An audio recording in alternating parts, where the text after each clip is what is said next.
It's you're given the weight of the paper, and you're given the weight of the paper plus the recovered material. So that should be simple to find, just the material itself. So percent recovery, I went over this in the notes. So it's your grams of recovered material over the total weight of the pill times 100. Show me the calculations for that. Pretty much telling you guys these first three parts. Put the range that you observed here. Put the literature value once you find it using your book. Try to determine the unknown based off the melting point. Again, keep this in mind because of the numbers you get here. It may not seem like, I can't tell which is the actual compound. Like, stuff like this happens in the lab. There's a reason why there was a range in the melting point, and that's something you guys have to think about. So it might be difficult to find the literature value. You might find the closest literature value, find the closest you think, and then the name associated with that melting point. And then the TLC plate, you have your first lane, your standards, and you have your unknown lane. So draw the plate. It contains the standards for comparison. Comment on the purity of the solid obtained from the column, and based on the results of melting point and TLC. So each one is a point. So again, comment on what you see on the plate based on the purity of TLC. Now comment also in regards to the melting point that you saw. It's something where you're going to have to talk about because there's something going on here. Hopefully you guys can see that. So that's just what's important, is that you guys show me your reasoning, your observations, and what they mean and what they say compared to comparing TLC and melting point.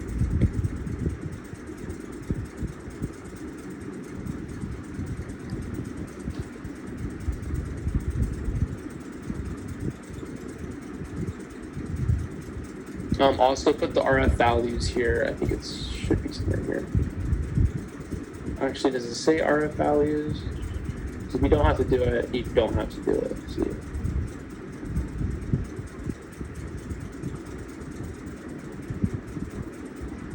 It doesn't say to write RF values, so this looks more like a qualitative analysis of TLC. You can calculate them if you want, that's fine, but you're not required. It doesn't say you have to, so this is more, again, you're looking at the spots. You're comparing them. So, question 2.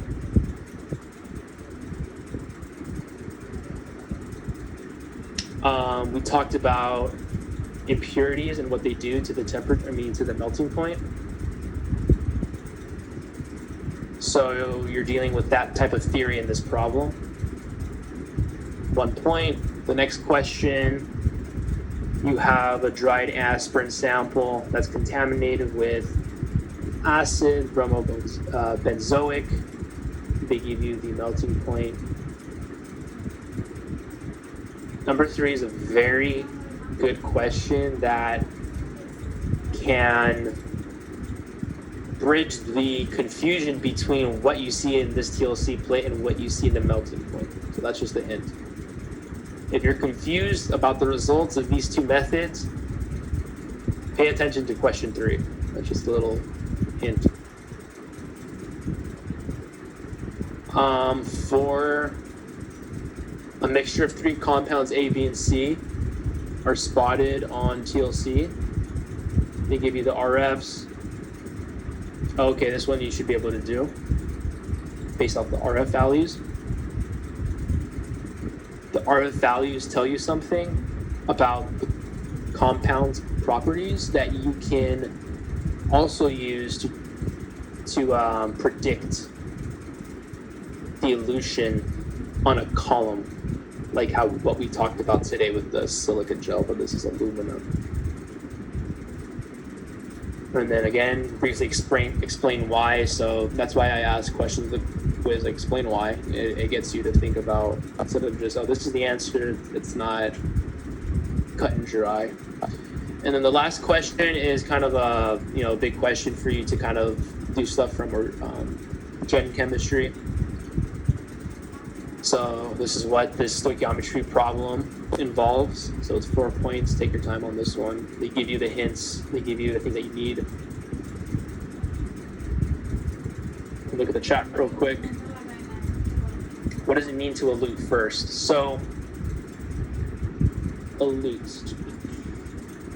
So in this problem, you're given the TLC values from these compounds from the TLC results, and then I'm assuming in the experiment you're going to put it through a column, like a column that we did today with a glass pipette. You add the gel, the silica gel, but this is alumina gel in this instance.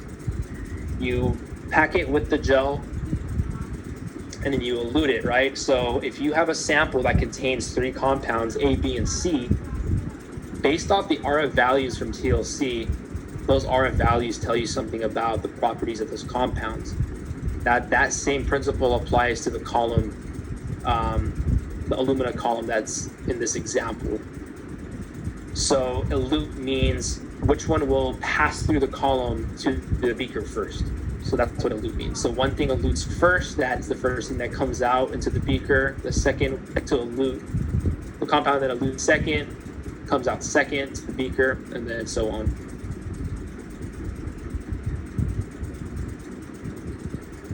Yeah, you're welcome. So yeah, this is a term that if you think about eluent, it's similar to the, sounds the same. So eluent is the solvent that was used that passes through the TLC plate, it's migrating, right? So it's a word to use of migration or movement.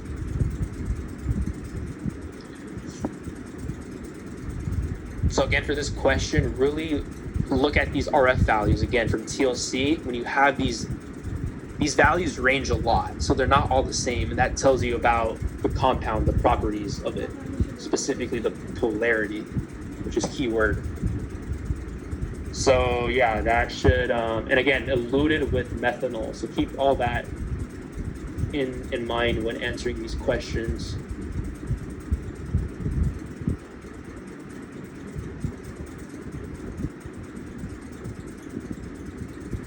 Yeah, that's all I have for explaining. Any other questions? When we're trying to figure out if it's pure based on the melting point, if the number from like the literature is like between the range, would that be considered pure? So if the literature value is within that range, you're asking if the compound that you measured the melting point originally, if it's pure? Yeah. So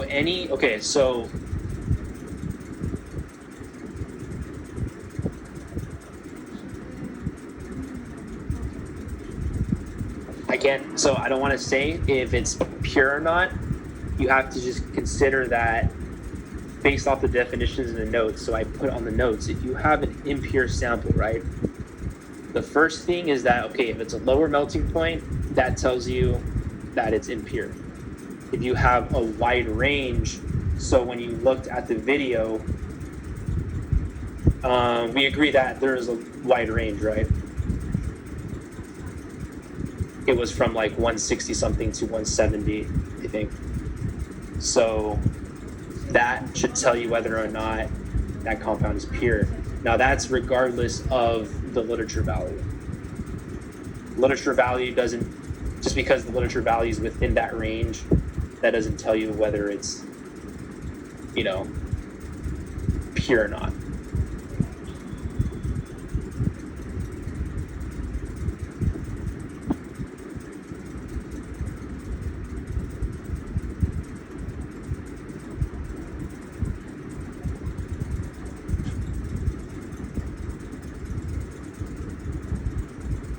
The only time that range is acceptable to be pure if it's honestly just like 1 or 2 degrees.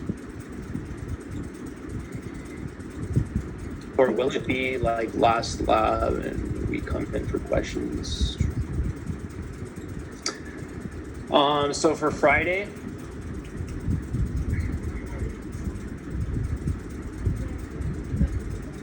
we can do the same thing where we can come in the beginning if you guys have questions. Would you guys want to do that? Or just have you guys submit everything? So it seems like you guys do want to meet for the questions. Okay, yeah. But I'm glad to do that. If there's any confusion, the more questions, the better. So again, like, I'm trying to help you guys with the questions without telling you guys the answer. That's your guys' job. But I do want, because I know this is difficult. This is hard to not be in the lab and do it. And I guess in some ways it's also like easier because you don't have to like go and do the stuff. But at the same time, it's hard to do these questions and to think about them if you're not like hands-on doing the experiment, you know? So, you know, I'm going to try to explain these questions and clarify anything for you guys. So,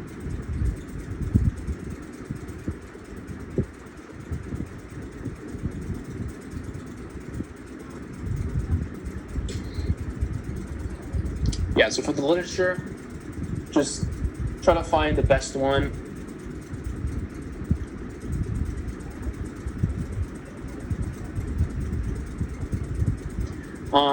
Yeah, so we do IR not next week because next week is the second day, but the following week. I'm not sure if we use the same materials that we recovered here for IR. I think it might not be, but yeah, IR is right after this lab. So definitely read the IR because you guys have to know that. IR is an interesting topic, and it's also very important in determining parts of your compound, functional groups to be exact. So if you have an unknown compound, you don't even know like what it consists of. Is it polar? Is it non-polar? So in other words, does it have like a carboxylic acid for it to be polar? Does it have an alcohol group for it to be polar? Does it have just a bunch of CH2, CH3 groups? So IR is very helpful in determining if you have a polar compound based off its polar groups.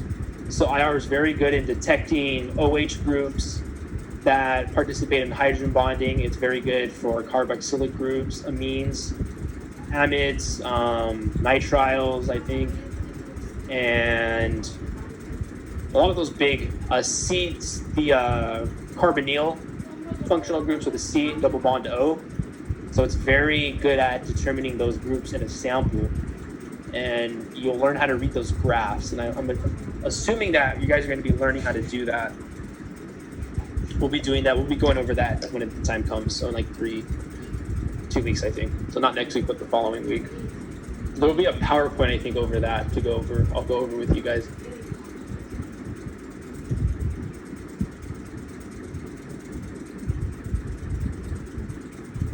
So the whole purpose of this lab is to use TLC and melting point to determine purity.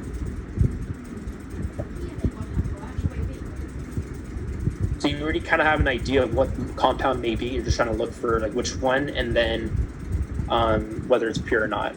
And the question why it's pure or not is because, you know, it's from a pill that might have more than one ingredient, and depending on your technique based off evaporating the solvent very well, that can change your results.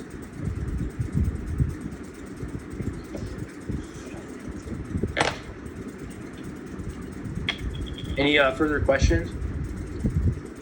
For the next quiz, would the reading still be from like that, from the manual? Would it like still be from like the 2A infrared spectra? Sorry. Like, would it still be from that same one? Yeah, so there's two books. There's I'm trying to use the right terms because I think it might be confusing for some. So there's one small